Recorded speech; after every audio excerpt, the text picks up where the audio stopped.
पडळकर साहेब, मी काल या ठिकाणी सन्मान्य विरोधी पक्ष नेते इथं आले होते, त्यांच्यासमोर एक भूमिका मी मांडली की या राज्यामध्ये धनगर आणि धनगर म्हणजे केवळ र आणि ढच्या कारणामुळे 75 वर्ष या महाराष्ट्रातला धनगर समाज ज्या पद्धतीनं सडवला गेला, त्याच पद्धतीनं महाराष्ट्रामध्ये गोगा नावाची जात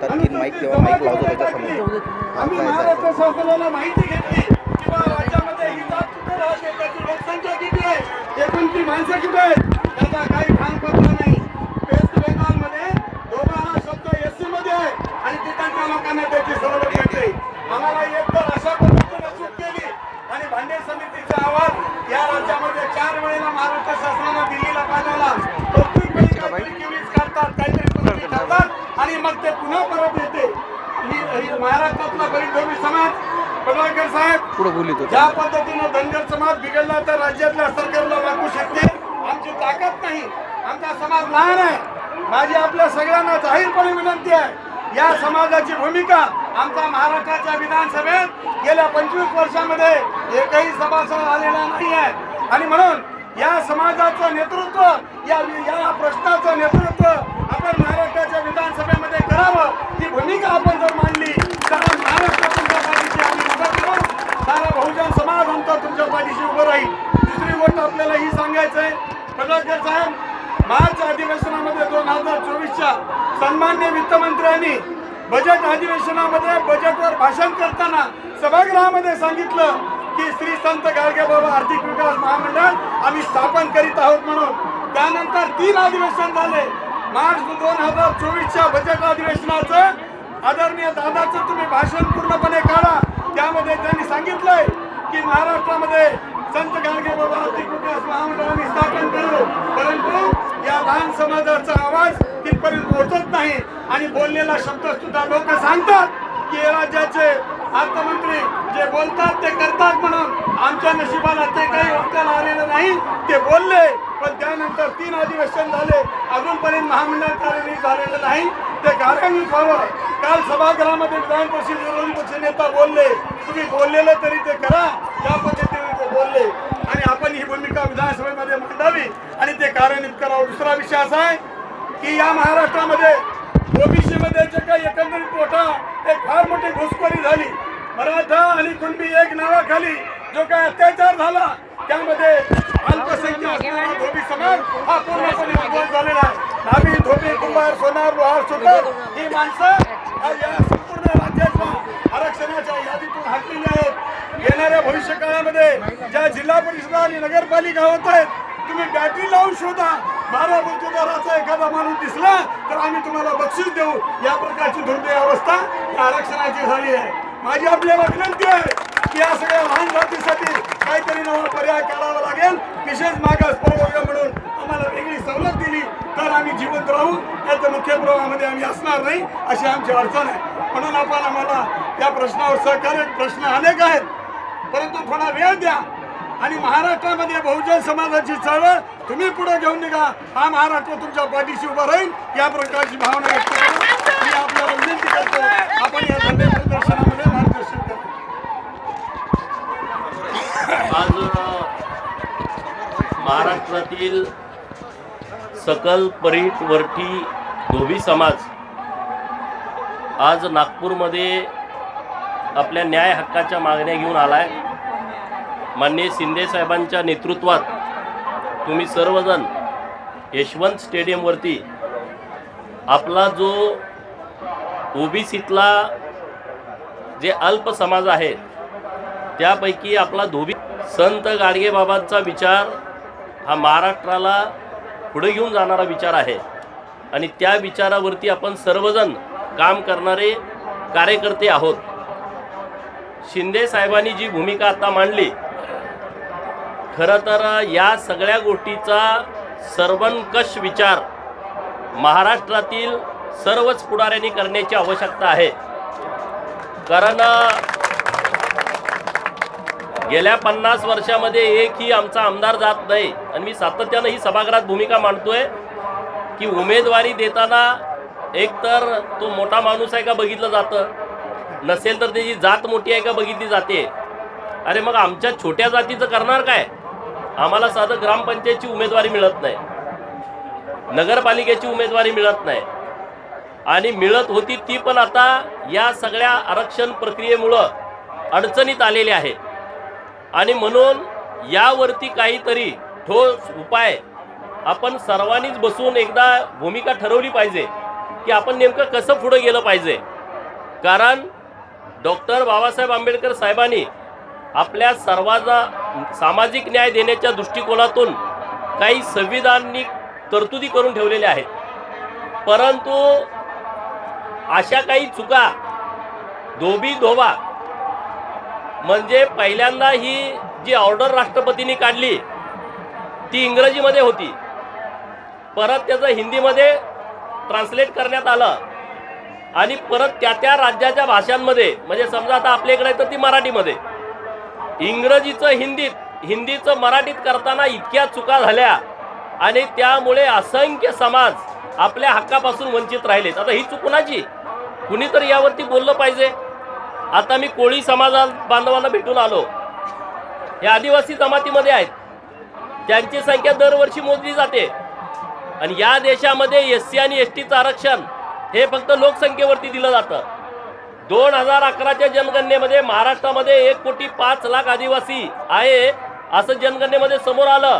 त्यामध्ये निम्मे तर मला वाटतं कोळी बांधवच असतील, त्यांना दाखला दिला जात नाही. पण त्यांच्या संख्येवरती आमदार होत आहेत 14 एक्स्ट्रा. म्हणजे या महाराष्ट्रात 43 जमाती आहेत आदिवासींच्या, 45 रेकॉर्डला आहेत, त्यातल्या 43 आपल्याकडे आहेत. 185 उपजमाती आहेत, त्यापैकी फक्त 68 उपजमातीला दाखला मिळाला आहे, बाकीच्यांना दाखला नाही. ही अवस्था एका धोबी समाजाची नाही, हीच अवस्था कोळी समाजाची आहे, हीच अवस्था धनगर समाजाची आहे, हीच अवस्था रामोसींची आहे. रामोसी बेरड त्यातला बेरड SC मध्ये आहे, बेडर आणि रामोसी NT मध्ये आहे. पाहुणेत एकमेकाचे, रक्ताचे नातेवाईक आहेत. कैकाडी समाज विदर्भामध्ये SCत आहेत, पश्चिम महाराष्ट्रात, मराठवाड्यात, कोकणात तो NTत आहे. म्हणजे अशा ज्या चुका आहेत या दुरुस्त करण्याच्या दृष्टिकोनातून एक मोठा संघर्ष आपल्याला करण्याची आवश्यकता आहे, आपल्याला संघटन करण्याची आवश्यकता आहे. आणि आपण सगळ्या छोट्या छोट्या समाजांनी एकत्रित येऊन आपला आवाज बुलंद केला पाहिजे. मी धन्यवाद तुम्हाला देईल. आपला छोटा जरी समाज असला तरी नागपूरमध्ये येऊन तुम्ही मोठा आवाज केलाय. मी तुमच्या ज्या भावना आहेत, अत्यंत चांगले विषय तुम्ही या निवेदनामध्ये मांडलेत की पूर्वी आम्हाला SCचा दाखला मिळत होता, तसा धोबी समाजाला SCचा दाखला मिळावा, नंबर 1. नंबर 2, राष्ट्रसंत श्री गाडगे बाबा महाराज यांना भारतरत्न पुरस्कार देण्यात यावा, ही जी आपली मागणी आहे. मी पत्र माननीय मुख्यमंत्री महोदयांना आज इथून गेल्याच्या नंतरच मी लिहीन. सभागृहात जर मला संधी मिळाली, कारण अधिवेशन फार कमी वेळाचं आहे, मिळाली तर तिथंही मी आपली ही भूमिका 100% मांडेन. या महाराष्ट्रामध्ये देवेंद्र फडणवीस साहेबांच्या नेतृत्वामध्ये छोट्या छोट्या समाजाला न्याय देण्याचा खूप मोठा प्रयत्न झाला. माझे नेते म्हणून मी बोलत नाही, नाहीतर कोणी आपली दखल घेत नव्हतं. या महाराष्ट्रात गेल्या वर्षभरापूर्वी 18 महामंडळं नव्यानं निर्माण झाली. अरे तुम्ही आम्हाला आमदारकीचं तिकीट पण देत नाही, मग आमच्या पोरांनी जायचं कुठं? मंत्रालयात जायचं म्हटलं तर आमचा दिवस जातो पास काढायला. आमचे नेते मंडळी ज्यांना आम्ही मानतो त्यांना मंत्रालयात जायची सुद्धा अडचण होते. आणि म्हणून राज्य सरकारनं जी 18 महामंडळं स्थापन केलेली आहेत, त्याच धर्तीवरती जशी घोषणा केली आहे त्या पद्धतीनं धोबी समाजाचं राष्ट्रसंत श्री गाडगे बाबा महाराज आर्थिक विकास महामंडळ स्थापन केलं पाहिजे. याच्यासाठी मी भूमिका लावून धरतो आणि ते करून घेऊ, काय काळजी करू नका. जी घोषणा मागं झाली त्याची जर अंमलबजावणी झाली नसेल तर ती अंमलबजावणी नक्की करून घेऊ, त्यामध्ये कुठलीही अडचण येणार नाही. मी दुसरी मागणी माननीय मुख्यमंत्री महोदयांच्याकडे ही केली, जी 18 महामंडळ तुम्ही स्थापन केले सरकारनं, त्यामध्ये उपकंपन्या स्थापन केलेल्या आहेत OBC महामंडळाच्या अंतर्गत. आणि या उपकंपन्यामध्ये एक उपाध्यक्ष महामंडळाला आणि 3 सदस्य असं सरकारनं त्या सगळ्या नियमामध्ये केलेलं आहे. जी महामंडळं स्थापित केली त्यामध्ये अशा पद्धतीची रचना आहे, एक उपाध्यक्ष आणि 3 संचालक. तर मी माननीय मुख्यमंत्री महोदयांच्याकडे विनंती केली, महाराष्ट्रामध्ये मुंबई, कोकण, खानदेश, विदर्भ, मराठवाडा आणि पश्चिम महाराष्ट्र 6 विभाग तर केलेले आहेत आणि हे समाज सगळ्या भागात कमी जास्त प्रमाणात असतात. आता तुम्ही 3 लोकांना सदस्य करणार, प्रत्येक विभागातला एक तरी सदस्य पाहिजे. आणि म्हणून माननीय मुख्यमंत्री महोदयांच्याकडे मी पत्र देऊन मागणी केली आहे, जेवढी महामंडळं स्थापन केलेत त्या महामंडळाला अध्यक्ष नेमावा, त्याला राज्यमंत्री पदाचा किमान दर्जा द्यावा आणि खाली किमान 11 सदस्य नेमावेत. आणि त्यामुळे हे मी पत्र आज मी माननीय मुख्यमंत्री महोदयांना माझ्या लेटरवरती देतोय की राष्ट्रसंत श्री गाडगेबाबा महाराज आर्थिक विकास महामंडळ हे महाराष्ट्रातल्या परीट धोबी समाजासाठी राज्य सरकारनं निर्माण करावं. आणि मला 100% विश्वास आहे की माननीय मुख्यमंत्री महोदय हा निर्णय करतील आणि तुम्हाला न्याय देतील. की ज्या माध्यमातून आपली 4 मुलं मंत्रालयात जाऊन बसतील, सचिवाच्या बाजूला त्यांची खुर्ची असेल, त्यांना सुद्धा मानाचं स्थान असेल आणि जेव्हा ते समाजात जातील तेव्हा समाजाला सुद्धा आनंद होईल ना, आमचा सुद्धा पोरगा लाल दिव्याच्या गाडीतून आमच्या वस्तीमध्ये येऊ शकतो. हे खरं तर फार मोठं काम आहे.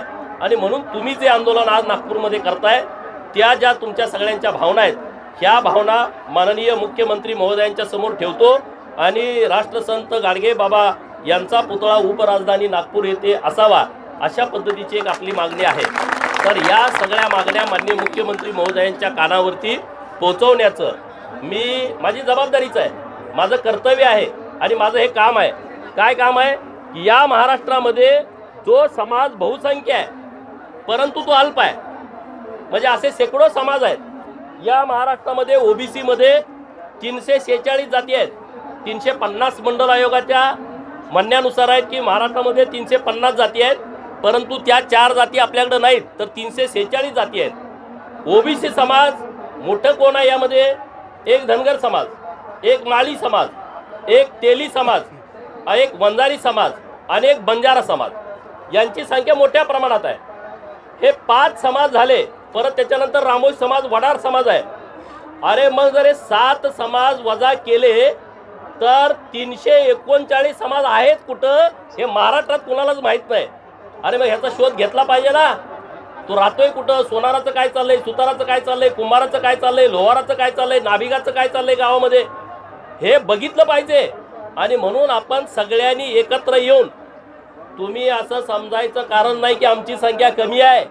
तुमची गावात 4 जरी घरं असली, अख्ख्या विधानसभा मतदारसंघाचा विचार केला तर ती 500 घरं होतात.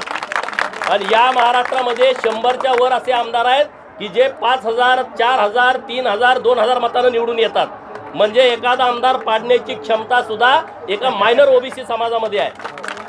ती सुतारामध्ये आहे, ती सोनारामध्ये आहे. आपण अरे आम्ही लहान आहे, तुम्ही गावात लहान आहे,